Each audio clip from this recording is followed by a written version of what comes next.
かわいいクッキングへようこそ。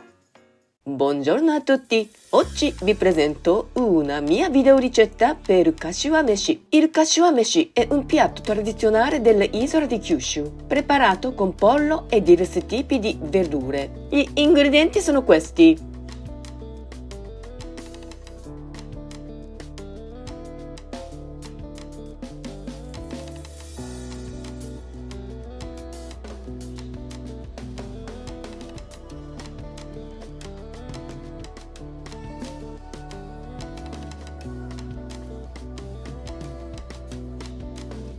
Metta a mollo i funghi shiitake secchi. Quando sono diventati morbidi, li strizzo bene.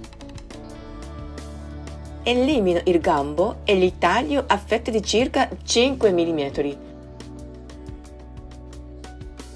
Metto da parte. Questo è aburage, cioè è tofu fritto. Prendo un contenitore con una scora pasta e metto dentro un aburage. Poi verso sopra dell'acqua calda per eliminare l'olio in eccesso. Lo strizzo bene e lo taglio a pezzetti.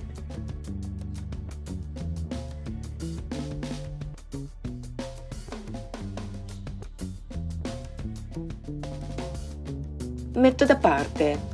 Sbuccio la carota e la taglio a striscioline con un pera-patate, poi a piccoli pezzi con un coltello. Metto da parte. Questa è la gobo. La gobo è radice di vardana, una delle verdure giapponesi più rappresentative. Poiché è più lunga dal mio tagliere, la taglio a metà, elimino l'estremità e la sbuccio.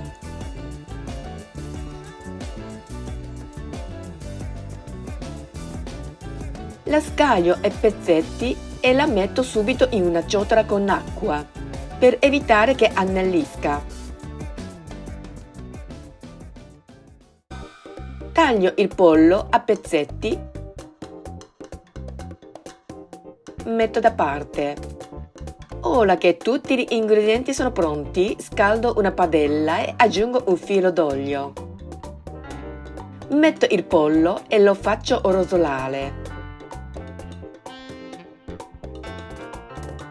Quando cambia colore, aggiungo la carota e la gobo e cuocio insieme.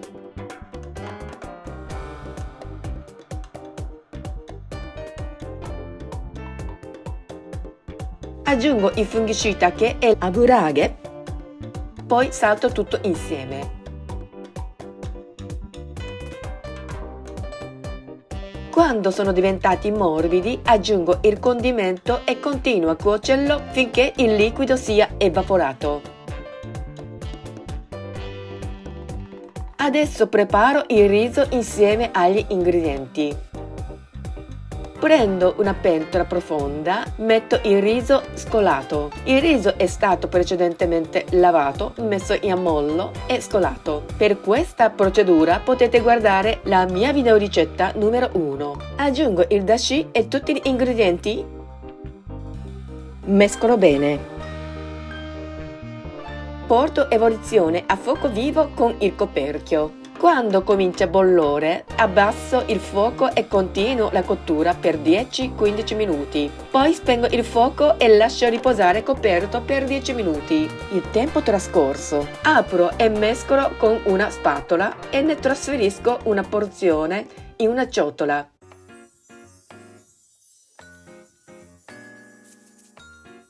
Alla fine cospargo con qualche strisciolina di nori. Provateci e buon appetito! Come sempre vi invito a iscrivervi al mio canale.